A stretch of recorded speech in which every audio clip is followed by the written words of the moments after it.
Hey, what's going on, everybody? It's your boy Don Lane coming at you with the newest, hottest sports show on the planet, Sports Med. First off, I want to give a big shout out to my boy Just Russ Beats providing me with the background music for my show today. If you like it, check him out on Spotify and iTunes. What a big week. We're talking about in free agency for the NBA this week. Huge paradigm shift for the whole league based on the decision of one guy. With that said, the Battle of LA is on. Kawhi and PG versus AD and LeBron. Nobody saw this coming. I, for one, thought that LA Clippers was the better move for Kawhi for his career, but never would have thought that PG was coming with him. That was a huge out of left field move for that front office. I think that Doc Rivers is the better head coach. Their system has been better in recent years.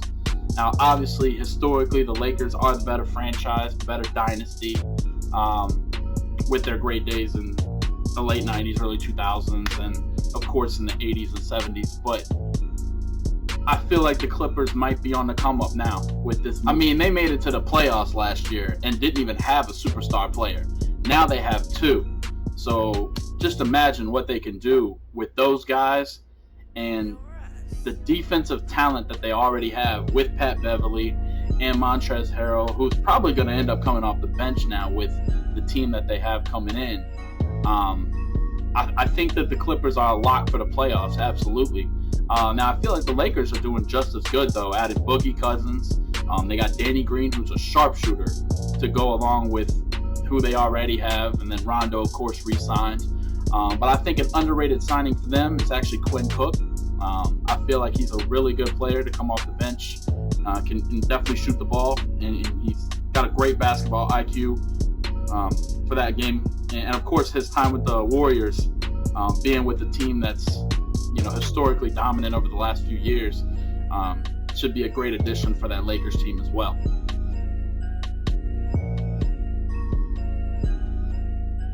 What a debut for Zion. I mean, he was great. However, it was short-lived due to a knee injury. What I'm hearing is that it's nothing serious, but they do want to keep him out for the end of the summer just because of precautionary purposes, of course. You don't want him going out and getting hurt in a game that doesn't even have any kind of bearing on the rest of the season at all. On the flip side, RJ didn't look that great. He had a few good shots, but overall, he underperformed, and it's kind of disappointing because a lot of people were really hyping up the fact that RJ and Zion were going one-on-one, after being teammates at Duke and everything. But hopefully that's not what's to come for the Knicks franchise, because they need some kind of uplifting, because after this free agency, boy.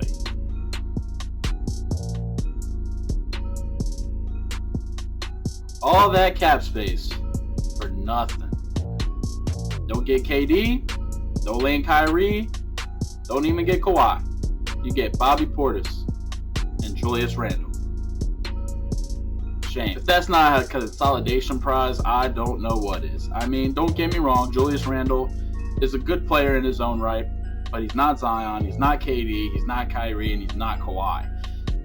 It's like going to the movie theater, trying to see Avengers, and saying it's sold out. You have to settle for the Justice League. I mean, it is an absolute travesty for that franchise and that fan base. And I feel sorry for every single one of them. Now, I'm not a Knicks fan. Don't let the New York hat fool you. I do rock with the Heat, so I'm pretty happy about that Jimmy Butler. But, I hope that they can turn it around. Otherwise, they're going to lose a lot of fans for a team that's been a staple in the NBA for years.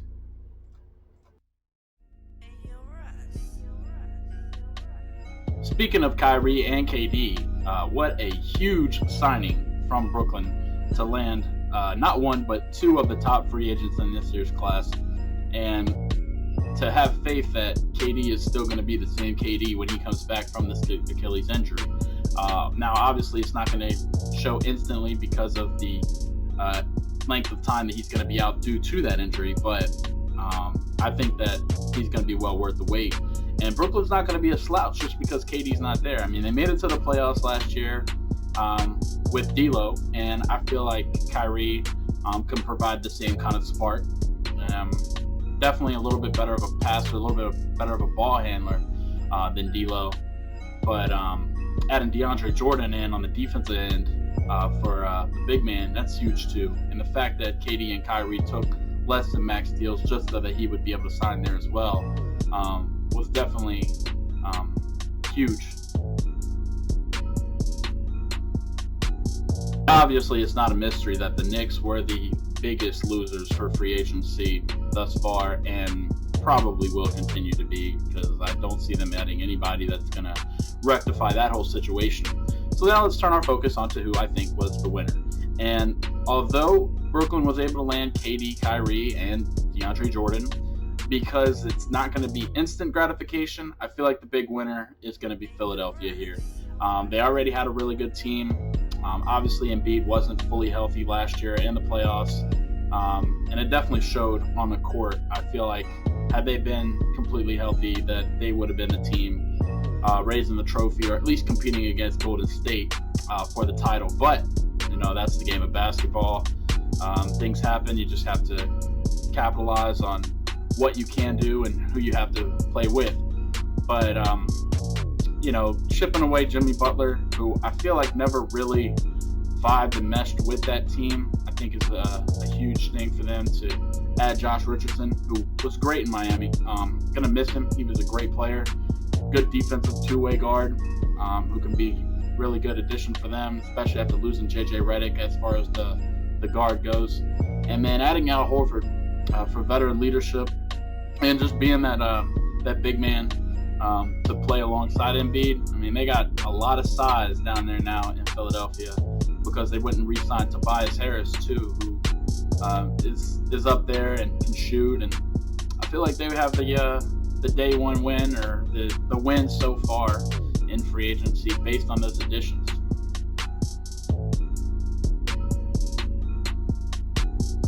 Now we're going to shift our way into talking a little bit about baseball. And what's coming up this week, of course, is the Home Run Derby and the Midsummer Classic, the All-Star Game.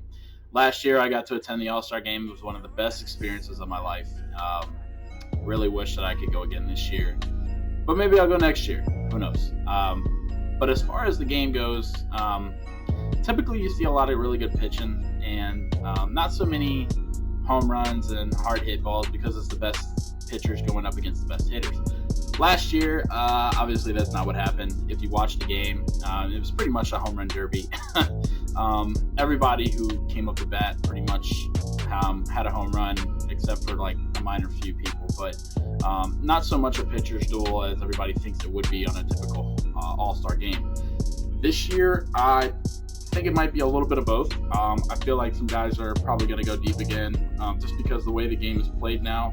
There's a lot more home runs being hit than there were in years past, and I think that's just because players are getting stronger, they're getting faster, and the game is just evolving, and it's exciting to watch. A lot of offense. I myself find a lot of enjoyment in watching pitchers duels as well, just because whenever you get a chance to watch a guy like Max Scherzer or Clayton Kershaw do what they do, I mean, it's just awesome. But, you know, it's the way of the game. Now everybody wants excitement, everybody wants home runs, and so you got to give the fans what they want.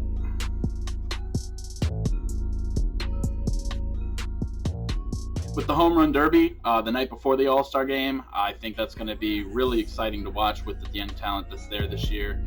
A little disappointed to hear that Christian Yelich won't be in it due to some back tightness, but, you know, for something that's $1 million, but in the end really doesn't have a huge impact on your career, I think a guy would rather want to be healthy for the postseason and that final season push than risk it all just in a home run derby exhibition. But excited to see everybody else who's going to be in it. I think the dark horse of the playing is going to be Josh Bell. I really like his swing. I got to see him play in person a few years back, and you could just tell the kid was going to be a major star. I don't think that people thought it was going to be so soon, especially after he kind of slumped a little last year, but he's back and even better this year. And so it's really exciting to see how he was rewarded with that all-star bid, showing just how impactful he is for his team, even though they're not playing the best of baseball. But I'm really excited to see him in the home run derby. I think that him and Acuna in the first round is a matchup that's really exciting to see two young guys. Acuna, I don't know how he's going to do in the home run derby. I mean, he's got a lot of power, a lot of pop, but he's one of more of those guys that hits a home run to start the game. I don't know if he can hit several of them in the same sitting, like these power guys like Josh Bell and Vladdy and Peter Alonso. But that's the thing about the home run derby. Guys that you don't think are going to hit 15, 16 home runs come out there and hit it like it's nothing. So it's exciting to watch.